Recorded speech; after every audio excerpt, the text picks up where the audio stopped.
आरक्षण मोर्चा, तो ये मंच पे जो हमारे जो प्रतिमाएं लगा रखी है, हमारे बिरसा मुंडा से लगा के ज्योतिबा फुले, जयपाल सिंह मुंडा, भीमराव अंबेडकर जी, जिस आरक्षण की अपन बात कर रहे हैं, जिस आरक्षण की अपन लड़ाई लड़ रहे हैं, इन महापुरुषों की देन है जो संविधान के अंदर सम्मिलित हुआ 5वीं अनुसूची। और बड़े दुख के साथ कहना पड़ रहा है, सरकारें कोई भी रही हो, लेकिन आज तक अनुसूचित क्षेत्र का रिजर्वेशन पॉलिसी संविधान के अंदर क्या है, सरकार ने कब कब कैसे नियम बनाए, संविधान में क्या है प्रावधान और दिया कितना, इस पे आज तक बात नहीं हो पाई। बात इसलिए नहीं हो पाई है क्योंकि हमारा क्षेत्र भोला भाला रहा, हमारी यहां की जनता हर किसी की बात पे विश्वास करने वाली रही, शिक्षा की कमी रही, हमें संविधान का ज्ञान किसी ने नहीं दिया, जो 1950 में बना उसकी बात किसी ने नहीं की, लेकिन 5000 साल पहले 10,000 साल पहले काल्पनिक क्या घटनाएं हुई उसकी एक एक कड़ी हमारे समुदाय के लोगों को, बड़े बुजुर्गों को, हमारे रिटायर्ड कर्मचारियों को बताया गया। आप सबने अनुभव किया होगा कि हमारे पूर्वज या हमारे बाप दादा भी जो बड़े बुजुर्ग 60-70 साल की उम्र वाले हैं, स्कूल में नहीं गए होंगे, लेकिन ऐसी चीजें जानते हैं जो किसी कथावाचक के माध्यम से, किसी बैठक में सुना, जो 800 साल पुराना काल्पनिक घटना का एक एक कड़े, लेकिन संविधान के अंदर हमारा अधिकार किस अनुच्छेद में है उसकी बात किसी ने नहीं की, नहीं हमको बताया गया। ये विचारधारा आई, शुरुआत हुआ 5वीं अनुसूची के संवैधानिक, जो मीणा लगाता है वो कोरोली स्वामीनाथपुर के भाइयों से कंपटीशन कर पाएगा? अगर सच में रिजर्वेशन वर्तमान सरकार देना चाहती होती, सुप्रीम कोर्ट की भी भावना होती, तो क्षेत्रीय आधार पर बंटवारा हो जाए। इस क्षेत्रों में हमारी सबसे पहली मांग यह है, अज्ञानता वंश या षड्यंत्र के तहत या किसी भी तरीके से जो हमारे यहां भील समुदाय का इसका मीणा लिखा गया, उसका पहला संशोधन किया जाए। अगर इस इलाके के अंदर मीणा समूह होता है, इतिहास में यह पढ़ाया जाता है कि महाराणा प्रताप के साथ मीणाओं की सेना लड़ी, भीलों की सेना लड़ी, यह नहीं पढ़ाया जाता। यहां भीलकोर बटालियन नहीं खुलती, यहां मीणा कोर बटालियन खुलती। हम इतिहास की परिपाटी पे जाएं और कागजों में भी जाते तो 1960 से पहले अगर देखा जाएगा सबका भील मिलेगा। तो मैं वही बात कहता था, पहले हथियारों से अत्याचार शोषण होता था, भेदभाव होता था, हमारे साथ अन्याय होता था, अब कागजों में हो रहा है। पहले हथियारों से होता था, हमें नजर आता था, हमें एहसास होता था, अब कागजों में हो रहा है, और कागजों में ऐसा हो रहा है हमको पता भी नहीं चल रहा है। 50 साल गुजरने आगे लेकिन अभी तक पता नहीं चलने लगा। आज भी गुमराह करते हैं। हमारी लड़ाई किसी भी पार्टी या किसी से नेता से नहीं है, हमारी लड़ाई सच्चाई को लेके है, हमारी लड़ाई हमारे अधिकारों को लेके। आज बात करें, हम आरक्षण की लड़ाई लड़ने के लिए खड़े हो रहे हैं, हमारी संवैधानिक अधिकार है क्योंकि पूर्वजों ने अपना खून पसीना बहाया है। आजादी के इतिहास में देखा जाए, अंग्रेजों से देखो, राजा रजवाड़ों से देखो, मुगलों से देखो, हर किसी से लड़ाई में सबसे अधिक अगर खून बहा है तो आदिवासियों का बहा है। यह बात अलग है कि उसका इतिहास नहीं लिखा गया, और इसी वजह से हमको 5वें अनुसूचित संवैधानिक अधिकार मिले, लेकिन नजरअंदाज किया जाता है आज तक। उनको लगता है चुनाव में आएंगे, थोड़ी बड़ी बड़ी लॉलीपॉप वाली बातें कर देंगे, जनता तालियां बजा देगी, वोट देगी। आज तक यही हुआ। पहली बार जनता समझदार हुई,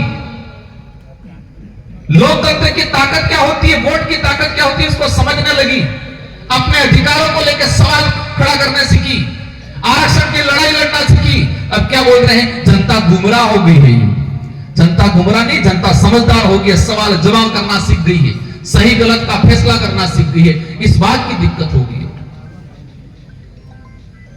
आज मैं कह रहा था, कोटे में कोटा, देश के अंदर कई उदाहरण है। राजस्थान का उदाहरण, शहर या एरिया। राजस्थान के अंदर एसटी के अंदर 3 प्रकार का डिवाइडेशन है। अनुसूचित क्षेत्र गैर अनुसूचित क्षेत्र और शहरिया के जो भाई थे, जो वंचित थे, उनको अलग से प्रावधान करके दिया गया। तो राजस्थान में 3 कोटे बने हुए। क्षेत्रीय आधार पे देश के अंदर पूर्वी भारत में जाएंगे, असम में, असम के अंदर प्लेन एरिया और हिल एरिया, समतल इलाका और पहाड़ी इलाका, एरिया के हिसाब से रिजर्वेशन का, आरक्षण का बंटवारा हो चुका है। अगर सच में प्रॉफिट देना चाह रहे हैं, सच में अगर ये सरकारें चाहती है कि इस इलाके का गरीब घर का बच्चा आरएस अधिकारी बने, तो क्षेत्रीय आधार पे बंटवारा करते। बाध्यता लगा दी उन लोगों ने 40% 35%।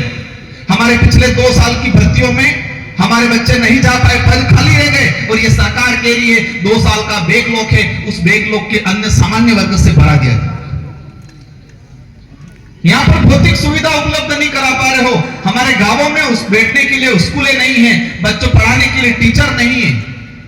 एक प्री प्लान देश के अंदर एक माहौल तैयार हो रहा है। सरकारी सिस्टम को खत्म करना, सरकारी सिस्टम इसलिए खत्म करना चाहते हैं ताकि गरीब का व्यक्ति, आदिवासी का व्यक्ति, गरीब घर का व्यक्ति, बच्चा उसका नहीं पढ़ पाए। ये पॉलिसी आज कॉलेजों में देख लो क्या हालत होगी। स्कूलों में टीचर नहीं है, ताकि नींव मजबूत नहीं बनेगी बच्चे की।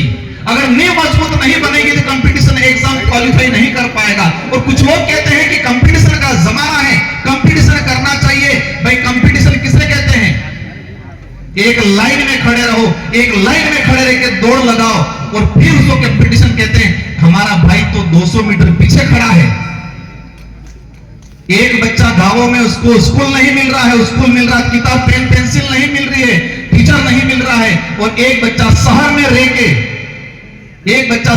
के कंप्यूटर पे पढ़ रहा है, इंग्लिश में पढ़ रहा है, और कह रहे हैं कि गांव में असुविधाओं में व्यतीत होने वाला बच्चे से कह रहे हैं कि आप कंपटीशन करो। एक बार बराबरी की लाइन में आने दो उस बच्चे को, फिर कंपटीशन क्या होता है वो मजा तब चकाएंगे। देश को मजबूत बनाना है, देश तब मजबूत बनेगा इस देश में रहने वाला प्रत्येक वर्ग, जो गरीब वर्ग और विशेषकर आदिवासी समुदाय जिस दिन मजबूत बनेगा उस दिन देश ये मजबूत बनेगा। इसलिए साथियों, आज आरक्षण का मुद्दा है। सबसे पहले सरकार की जिम्मेदारी है। इसी में हमारे मध्य प्रदेश से विधायक जी पहुंचे हैं, इनका भी हार्दिक स्वागत, अभिनंदन। मैं जो बात कर रहा था, सरकार की जिम्मेदारी है हर साल के अंदर, हर साल में सरकार ये क्लियर करे कि संवैधानिक प्रावधान क्या है आरक्षण का, वर्तमान में क्या लागू है, फिर जनता से सुझाव ले। अगर सच में सरकार इस इलाके में रिजर्वेशन लागू करना चाहती है, और आज रिजर्वेशन की बात कर रहे हैं हम लोग, लेकिन दूसरी तरफ क्या हो रहा है? निजीकरण हो रहा है, निजीकरण, प्राइवेटीकरण। कुछ लोग कह रहे गुजरात मॉडल। हम आरक्षण की लड़ाई लड़ रहे हैं, दूसरी तरफ बैकडोर एंट्रिया। इस इलाके में पंचायत सहायक लगाया 2017 में, लगभग 10 से 15 हजार पंचायत सहायक लगे।